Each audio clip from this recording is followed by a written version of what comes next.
Good morning, everybody. Okay, we're seeing some broad-based selling in Europe. Finally, 2% down on the CACs, on the DAX. This was due.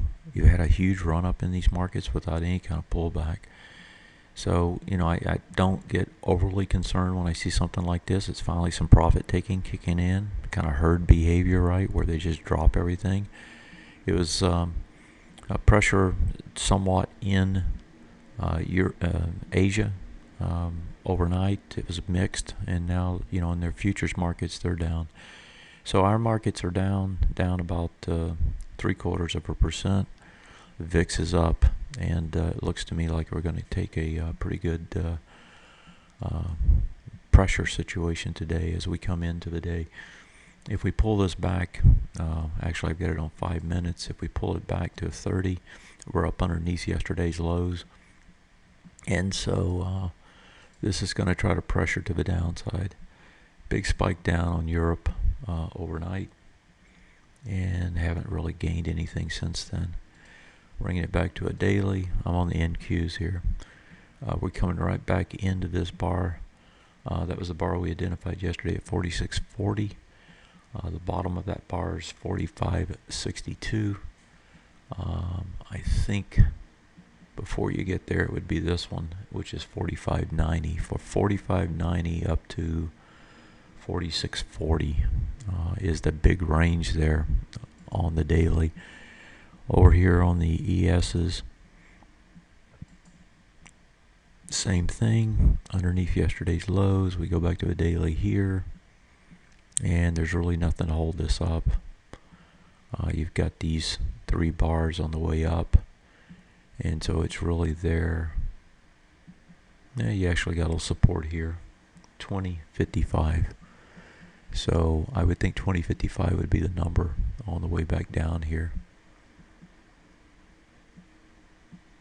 55 to 63 it looks like.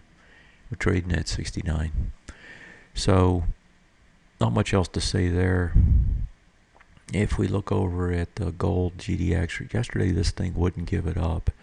I was talking about the divergence. I bought some more FNB myself. I suspect gold's going to get a decent boost this morning. I'm popping over here to see what it's up. It's up $10. I'm just looking to see what else is happening. Oil's up. And a lot of that has to do with, of course, the currencies. You're finally getting that pullback that looked like it was going to take place on the dollar. So the euro's stronger. So is the yen, right? That, of course, is putting some pressure on these markets. The European market, a little bit of pressure, and a little bit of pressure as a result on us. So I think gold is ready for a bounce. It looked like it was going to yesterday from the way the GDX was behaving. So didn't test that low. It's just going to bounce.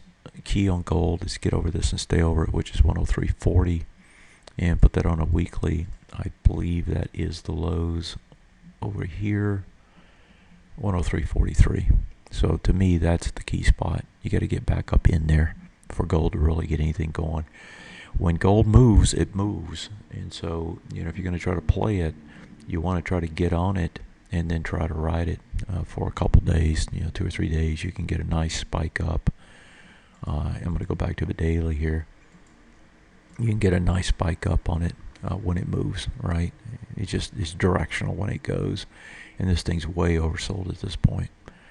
So we'll see if it can bounce. That's kind of where my focus is today. To me, this is profit taking after another run. So we'll just have to see how it develops on the downside. I've had a horrible time trying to time this on the downside, so I'll just ride it this time and not worry about it.